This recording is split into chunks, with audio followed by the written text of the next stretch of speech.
बीरपुर नाम के जंगल में मिथिला नदी के किनारे एक विशाल आम का पेड़ था। जब भी गर्मियों का मौसम आता तो वो आम का पेड़ फलों से लद जाता। जंगल के अलग अलग कोने से पक्षी उस पेड़ के मीठे मीठे और रसीले आम खाने उस पेड़ पर आते। एक दिन बज्जू बंदर मिथिला नदी की ओर से गुजर रहा था। उसने देखा कि पेड़ तो आमों से भरा है और पेड़ के नीचे नदी भी बह रही है। ये दृश्य देखकर उसके मन में ख्याल आया, क्यों ना मैं इसी पेड़ पर अपना घर बना लूं।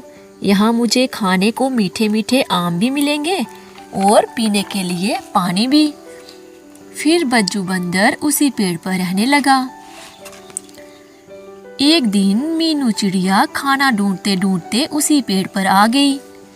बज्जू भैया, क्या मैं इस पेड़ के आम खा सकती हूँ? हाँ मीनू, क्यों नहीं, जंगल के और पक्षी भी यहाँ फल खाने आते हैं। तुम्हें जब भी फल खाने हो तुम यहाँ आ जाया करो। फिर मीनू मजे ले लेकर आम खाने लगती है और फल खाने के बाद वहाँ से चली जाती है। दोपहर का समय था। बज्जू को प्यास लगी और वह नदी पर पानी पीने गया। जैसे ही वो पानी पीने लगा, नदी से एक मगरमच्छ बाहर निकला। बज्जू उसे देखकर डर गया।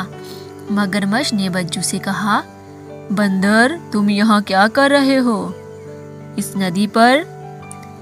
मेरा नाम बज्जू है, मैं इसी आम के पेड़ पर रहता हूँ और नदी पर पानी पीने आया हूँ। अच्छा, तुम डरो नहीं, अब तो हम दोस्त हैं और साथ में पड़ोसी भी, और हमें एक दूसरे की सुख दुख में मदद करनी चाहिए। ये सुनकर बज्जू बहुत खुश हो जाता है और आम के पेड़ पर चला जाता है। मगरमच्छ नदी में से उसे आम खाते देख रहा था। उसने बज्जू से कहा, बज्जू दोस्त, एक दो आम मुझे भी फेंको, लगता है ये आम बहुत मीठे हैं। हाँ दोस्त, क्यों नहीं। फिर बज्जू उसे आम तोड़ कर देता है। जब मगरमच्छ ने आम खाए तो वह सोचने लगा, ये बंदर इतने मीठे मीठे आम रोज खाता है, इस बंदर का मांस कितना मीठा होगा। मुझे इसे अपनी बातों में उलझाकर इसे अपना शिकार बनाना होगा। इतने में मीनू वहाँ आ जाती है। बज्जू और मगरमच्छ की सारी बातें उसने सुन ली थी। वो बज्जू को समझाती है कि इस मगरमच्छ पर भरोसा ना करे, ये उसे नुकसान पहुंचा सकता है। पर बज्जू ने मीनू की एक बात नहीं मानी।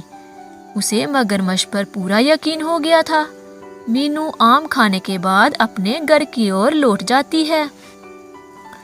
बज्जू जैसे ही पानी पीने के लिए नदी के पास गया तो मगरमच्छ ने उसके पास आने की कोशिश की।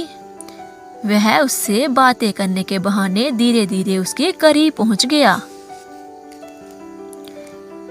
मीनू अभी रास्ते में ही पहुंची थी कि उसे याद आया कि उसे बज्जू को अपने घर खाने पर बुलाना था। ये बात तो वह भूल ही गई। वो रास्ते से ही वापिस बज्जू की ओर आती है। उधर मगरमच्छ ने बड़ी ही चालाकी से बज्जू का एक पैर अपने मुंह में दबा लिया। अरे दोस्त, ये क्या कर रहे हो? मुझे क्यों पकड़ रहे हो? अरे नादान बंदर, मैं किसी का दोस्त नहीं हूँ। तुम तो मीठे मीठे आम रोज खाते हो ना। मुझे तो तुम्हारा मांस खाना है, वो भी बहुत मीठा होगा। उसे मैं मजे ले लेकर खाऊंगा। मीनू ने जब देखा कि मगरमच्छ ने बज्जू का पैर पकड़ लिया है तो उसने जल्दी से अपनी चोंच से मगरमच्छ की आंखें फोड़ दी और मगरमच्छ दर्द से चिल्लाने लगा। इसी बीच बज्जू का पैर मगरमच्छ के मुंह से छूट गया और बज्जू दौड़कर पेड़ पर चढ़ गया। शुक्रिया मीनू, मेरी जान बचाने के लिए। बज्जू भैया, मैंने पहले भी आपको बोला था कि इस मगरमच्छ पर भरोसा मत करो, ये कभी भी धोखा दे सकता है। मीनू, मुझे माफ कर दो, मैंने तुम्हारी बात अनदेखी कर दी। फिर मीनू और बज्जू दोनों खुशी खुशी उस आम के पेड़ पर रहने लगते हैं।